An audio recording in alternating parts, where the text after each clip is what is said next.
আমরা কিছু আজকে ওনাদের যে চিঠির উত্তরটা দিয়েছি সেখানে আমাদের কয়েকটা দাবি আছে, সেটাতে 4টি দাবি আছে। আমি ক নাম্বার, নির্বাচন কমিশন অবিলম্বে লিখিতভাবে ব্যাখ্যা প্রদান করবে। প্রতীক অন্তর্ভুক্তি বা বাদ দেওয়ার ক্ষেত্রে কমিশনের বিদ্যমান নীতিমালা বা মানদণ্ড কী এবং কোন আইনি ভিত্তিতে শাপলা, সাদা শাপলা বা লাল শাপলা প্রতীককে বর্তমান তালিকা থেকে বাদ দেওয়া হয়েছে। খ, যদি এমন কোনো মানদণ্ড এখনও প্রণয়ন না করা হয়ে থাকে তবে নির্বাচন কমিশনকে তা অবিলম্বে প্রণয়ন ও প্রকাশ করতে হবে এবং সকল রাজনৈতিক দলের ক্ষেত্রে সমভাবে প্রয়োগ করতে হবে।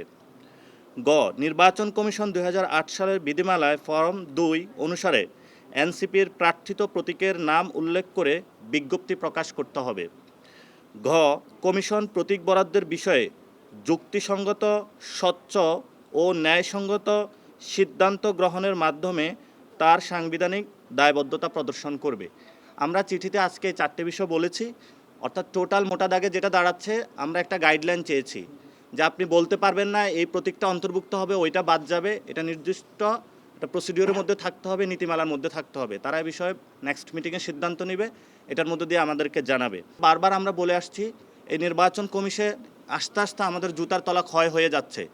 আপনারা যেভাবে বিভিন্ন সরকারি অফিসে যাচ্ছেন, সেই ক্ষেত্রে এই নির্বাচন কমিশন একটি রাজনৈতিক দলের নিবন্ধন পাওয়ার জন্যই তারা আমাদের জুতোর তলা ক্ষয় করে দিচ্ছে।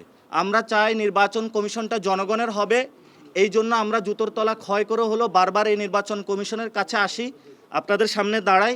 আমরা ওনাদের কাছে বলেছি যে নির্বাচন কমিশনকে স্বাধীন করুন, স্বাধীন প্রতিষ্ঠান হিসেবে রাখুন। এই নির্বাচন কমিশন যদি সদিচ্ছা নিয়ে কোনো দলদাস না হয়ে, কোনো ক্যান্টনমেন্টের দাস না হয়ে 1 মাসও কাজ করে বাংলাদেশে একটা ক্রেডিবল ইলেকশন দেওয়া সম্ভব। কিন্তু তারা সেই চ্যালেঞ্জটা তারা ফেস করবে কিনা, এই সৎ সাহস আমরা মনে করি ইলেকশন কমিশনের এখনও নাই।